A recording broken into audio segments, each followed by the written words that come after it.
ഇപ്പോൾ നാം ശ്രവിച്ചുകൊണ്ടിരിക്കുന്നത് morning voice എന്ന ആത്മീയ ശുശ്രൂഷയാണ്. ഇന്ന് ദൈവവചനത്തിൽ നിന്നും കർത്താവിൻ്റെ ദാസൻ MG രാജൻ ആസാം ധ്യാനചിന്തകൾ പങ്കുവയ്ക്കുന്നു. ഉയർത്തിയിടും ഞാൻ എൻ്റെ കൺകൾ തുണയരുളും വൻഗിരിയിൽ. ഉയർത്തിയിടും ഞാൻ എൻ്റെ കൺകൾ തുണയരുളും വൻഗിരിയിൽ. എൻ സഹായം വാനം ഭൂമി അഖിലം വാഴും യഹോവയിൽ. എൻ സഹായം വാനം ഭൂമി അഖിലം വാഴും യഹോവയിൽ. ദൈവതിരുനാമം മഹത്വപ്പെടുവാനായിട്ടിടയാകട്ടെ. മലാക്കി പ്രവാചക പുസ്തകം 2-ാം അധ്യായം 4-ാം വാക്യം ഞാൻ വായിക്കുമ്പോൾ എന്നെ കേൾക്കുന്ന പ്രിയ സഹോദര സഹോദരി, താങ്കൾ ദയവായി ശ്രദ്ധിക്കണമേ. ലേവിയോടുള്ള എൻ്റെ നിയമം നിലനിൽപ്പാൻ തക്കവണ്ണം ഞാൻ ഈ ആജ്ഞ നിങ്ങളുടെ അടുക്കൽ അയച്ചിരിക്കുന്നു എന്ന് നിങ്ങൾ അറിയുമെന്ന് സൈന്യങ്ങളുടെ യഹോവ അരുളിച്ചെയ്തു. ലേവിയോടുള്ള എൻ്റെ നിയമം ഇസ്രായേൽ മക്കളിൽ 12 ഗോത്രങ്ങളെ ദൈവം വേർതിരിക്കുമ്പോൾ ദൈവം ലേവിക്ക് അതിൻ്റേതായിട്ടുള്ളൊരു പ്രത്യേകത നൽകിയതായിട്ട് നമുക്കറിവുണ്ടല്ലോ. അപ്പോൾ മറ്റ് ഗോത്രങ്ങളെ അപേക്ഷിച്ച് ലേവി ഗോത്രത്തിന് ദൈവം കൊടുത്തിരിക്കുന്ന പ്രാധാന്യം അതാർക്കും ലഭിക്കാത്ത ഒരനുഗ്രഹമായിട്ടാണ് വിശുദ്ധ വേദപുസ്തകം നമ്മെ പഠിപ്പിക്കുന്നത്. മറ്റ് ഒരു ഗോത്രത്തിനും ലഭിക്കാത്ത വലിയൊരു അനുഗ്രഹമാണ് ലേവി ഗോത്രത്തിന് ദൈവം നൽകിയത് എന്നുള്ളത് ആ ലേവ്യരെക്കുറിച്ച് പഠിക്കുമ്പോൾ അവർക്ക് ദൈവം നൽകിയിരിക്കുന്ന സ്ഥാനവും മഹത്വവും പദവിയും അതിൻ്റെ പ്രത്യേകതകൾ, അതിൻ്റെ അനുഗ്രഹം, ഐശ്വര്യം അതെത്ര വലുതാണ് എന്ന് നമുക്ക് മനസ്സിലാക്കാൻ സാധിക്കും. അതുകൊണ്ട് ദൈവം ഈ മലാക്കി പ്രവാചകത്തിലൂടെ, മലാക്കി പ്രവാചകനിലൂടെ അക്കാര്യം അവരെ ഒന്നുകൂടി ഓർമ്മിപ്പിക്കുകയാണ്. ദൈവം ഇവിടെ ഈ പുരോഹിതന്മാർ അവർ ചെയ്യേണ്ടുന്ന കാര്യങ്ങൾ ശരിയാം വിധത്തിൽ ചെയ്യാതെ വന്നപ്പോൾ, അവരുടെ ജീവിതത്തിൽ വീഴ്ചകൾ സംഭവിച്ചപ്പോൾ, അവരുടെ ഉത്തരവാദിത്തങ്ങൾ മറന്നപ്പോൾ, ദൈവത്തോടുള്ള അവരുടെ ഭയവും ഭക്തിയും അവർ വിട്ടുകളഞ്ഞപ്പോൾ, ചെയ്യേണ്ടുന്ന ആലയത്തിൽ ചെയ്യേണ്ടുന്ന കാര്യങ്ങളുടെ ക്രമീകരണങ്ങൾ അവർ തള്ളിക്കളഞ്ഞപ്പോൾ ദൈവം അവരോട് പറയുകയാണ്, ലേവിയോടുള്ള എൻ്റെ നിയമം നിലനിൽപ്പാൻ തക്കവണ്ണം ഞാൻ ഈ ആജ്ഞ നിങ്ങളുടെ അടുക്കൽ അയച്ചിരിക്കുന്നു എന്ന്. ഇപ്പം ലേവിയോടുള്ള എൻ്റെ നിയമം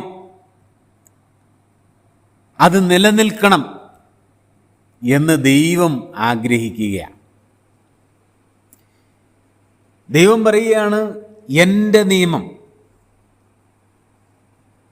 നിലനിൽക്കേണ്ടുന്ന നിയമം, മാറ്റിക്കൂടാത്ത നിയമം, തള്ളിക്കളയാൻ പറ്റാത്ത നിയമം, വിട്ടുകളയാൻ പറ്റാത്ത നിയമം, ഉപേക്ഷിച്ച് കളയാനോ വിലയില്ലാതായി കാണാനോ അല്ലെങ്കിൽ തുച്ഛിച്ച് കളയാനോ പറ്റാത്ത ദൈവത്തിൻ്റെ നിയമം. എന്താ നിയമത്തിൻ്റെ പ്രത്യേകത? ദൈവം പറയുന്നു എൻ്റെ നിയമം, എൻ്റെ നിയമം. അപ്പോൾ ലേവിക്ക് ദൈവം നൽകിയത് ദൈവത്തിൻ്റെ നിയമമാണ്. ഇസ്രായേൽ മക്കളുടെ ഏതെങ്കിലും ഇഷ്ടമല്ല, അല്ലെങ്കിൽ അവരുടെ പൂർവ്വപിതാക്കന്മാരുടെ ഇഷ്ടമല്ല, അവരിൽ കഴിവും പ്രാപ്തിയും ഉണ്ടായിരുന്ന ഈ നിയമങ്ങളൊക്കെ മോശ മുഖാന്തരമാണല്ലോ ദൈവം അവർക്ക് നൽകി. അപ്പോൾ ദൈവം തിരഞ്ഞെടുത്ത് ദൈവത്തിൻ്റെ പുരുഷനായിരിക്കുന്ന മോശ മുഖാന്തരം നൽകിയതല്ല. ഇനി ലേവി ഗോത്രത്തിൽ തന്നെ ദൈവം തിരഞ്ഞെടുക്കുന്നത്, ആ ശുശ്രൂഷയ്ക്ക് വേണ്ടി ഏറ്റവും പ്രാധാന്യത്തോടെ തിരഞ്ഞെടുക്കുന്നത് അഹരോനെയാണ്. ഇനി അഹരോൻ്റെ ഇഷ്ടമല്ല, പിന്നെ ഏതെങ്കിലും ബുദ്ധിശാലിയുടെയോ ശക്തിശാലിയുടെയോ ഇഷ്ടവുമല്ല.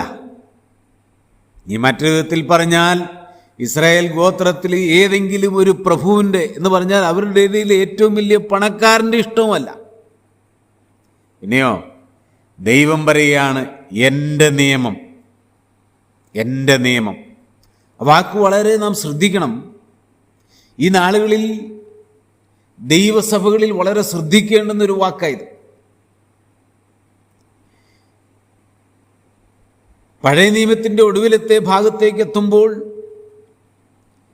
ഇസ്രായേൽ മക്കൾ, അല്ലെങ്കിൽ മറ്റൊരു വിധത്തിൽ പറഞ്ഞാൽ, കുറച്ചുകൂടി പറഞ്ഞാൽ, ദൈവത്തിൻ്റെ സന്നിധിയിൽ ശുശ്രൂഷ ചെയ്യേണ്ടുന്ന ലേവിയും അഥവാ പുരോഹിതവർഗം, അല്ലെങ്കിൽ അഹരോന്റെ മക്കൾ, ദൈവസഭയിൽ ശുശ്രൂഷ ചെയ്യുന്നവർ, അപ്പോൾ ഈ പ്രിയപ്പെട്ടവരൊക്കെ നിയമം മാറ്റിക്കളഞ്ഞപ്പോൾ അവരുടെ ഇഷ്ടത്തിനൊത്തവണ്ണം അവരുടെ ജീവിതങ്ങളെ ക്രമീകരിച്ചു. അവരുടെ ഇഷ്ടത്തിനൊത്തവണ്ണം ആരാധനയെ മാറ്റിക്കളഞ്ഞു. അവരുടെ ഇഷ്ടത്തിനൊത്തവണ്ണം അവർ ദൈവസന്നിധിയിൽ അർപ്പിക്കേണ്ടുന്ന ബലികളെ മാറ്റിക്കളഞ്ഞു. അവരുടെ ഇഷ്ടത്തിനനുസരിച്ച് അവിടുത്തെ പ്രഭുക്കന്മാരുടെയും ആളുകളുടെയും പുരോഹിതന്മാരുടെയും സൗകര്യാർത്ഥം അവരുടെ സൗകര്യാർത്ഥം കാര്യങ്ങളെ മാറ്റിമറിച്ചപ്പോൾ ദൈവം പറയുകയാണ്, എൻ്റെ നിയമം നിലനിൽക്കണം എന്ന്. അവിടെ വായിക്കുക, എൻ്റെ നിയമം നിലനിൽപ്പാൻ തക്കവണ്ണം ഞാൻ ഈ ആജ്ഞ നിങ്ങളുടെ അടുക്കൽ അയച്ചിരിക്കുന്നു. അപ്പോൾ ദൈവം ഈ അധ്യായത്തിൻ്റെ ആരംഭത്തിൽ പറയാണ്, ഇപ്പോഴോ പുരോഹിതന്മാരെ ഈ ആജ്ഞ നിങ്ങളോടാകുന്നു. അപ്പോൾ ഈ അധ്യായത്തിൻ്റെ ആരംഭത്തിൽ ഈ ആജ്ഞ, ഈ കൽപ്പന, ഈ കാര്യം ഞാൻ നിങ്ങളോട് പറയുകയാണ് എന്ന് ദൈവം പുരോഹിതന്മാരോട് പറഞ്ഞിട്ട് വീണ്ടും 4-ാം വാക്യത്തിൽ ആവർത്തിച്ച് പറയുകയാണ്, എൻ്റെ നിയമം നിലനിൽക്കണം.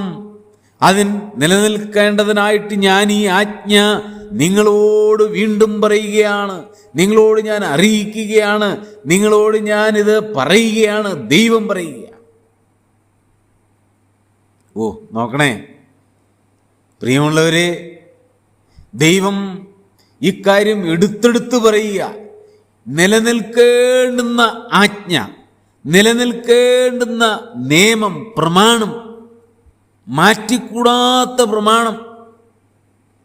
ആളുകൾ മാറിയാലും പുരോഹിതന്മാർ മാറിയാലും ദൈവം അവർക്ക് നൽകിയിരിക്കുന്ന നിയമത്തിന് മാറ്റം വരാൻ പാടില്ല. സാഹചര്യങ്ങൾ മാറിയേക്കാം, എങ്കിലും നിയമത്തിന് മാറ്റം വരാൻ പാടില്ല. ഏറ്റക്കുറച്ചിലുകൾ ധനപരമായിട്ടും സ്വാതന്ത്ര്യപരമായിട്ടും ഒരുപക്ഷെ വന്നേക്കാം, പക്ഷെ നിയമത്തിന് മാറ്റം വരാൻ പാടില്ല. നോക്കണേ, പുരോഹിതന്മാർ മാറാം, ആളുകൾ മാറാം, ചിലപ്പോൾ സ്വാതന്ത്ര്യം കൂടുകയോ കുറയുകയോ ചെയ്യാം, പണം വർദ്ധിക്കാം, നഷ്ടപ്പെടാം, സ്വാതന്ത്ര്യം ഉണ്ടാകാം, ഉണ്ടാകാതിരിക്കാം. ഏതവസ്ഥയാണേലും ദൈവം പറയുകയാണ്, എൻ്റെ നിയമത്തിന് മാറ്റം വരാൻ പാടില്ല. അതെത്ര ഗൗരവത്തോടെയാണ് ദൈവം ആ കാര്യം പറയുന്നത്.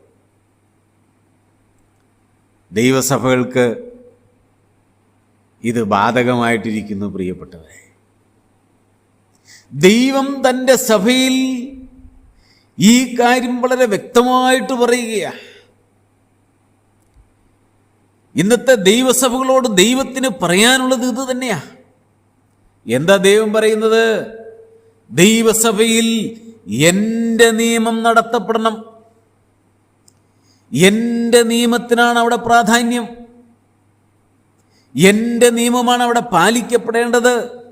എൻ്റെ നിയമമാണ് അവിടെ അനുസരിക്കപ്പെടേണ്ടത്. എൻ്റെ നിയമത്തിനാണ് ഓരോ വിശ്വാസിയും പ്രാധാന്യം നൽകേണ്ടത്. അത് മാറ്റിക്കൂടാത്തതാണ്. സാഹചര്യങ്ങൾ മാറാം, ആളുകൾ മാറി വരാം. സ്ഥലം സഭയിലെ സുവിശേഷകന്മാരോ മൂപ്പന്മാരോ പാസ്റ്റർമാരോ ചിലപ്പോൾ മാറി മാറി വന്നേക്കാം. കാലങ്ങൾ കടന്നു പോകുമ്പോൾ സാഹചര്യങ്ങൾക്ക് വ്യത്യാസം വരാം. അവിടെ ധനാഢ്യന്മാരുണ്ടാകാം, പാവങ്ങളുണ്ടാകാം, ജ്ഞാനികളുണ്ടാകാം, പലവിധമായിരിക്കുന്ന ആളുകൾ ഒരുപക്ഷെ സ്ഥലം സഭയിൽ ഉണ്ടായേക്കാം. പക്ഷേ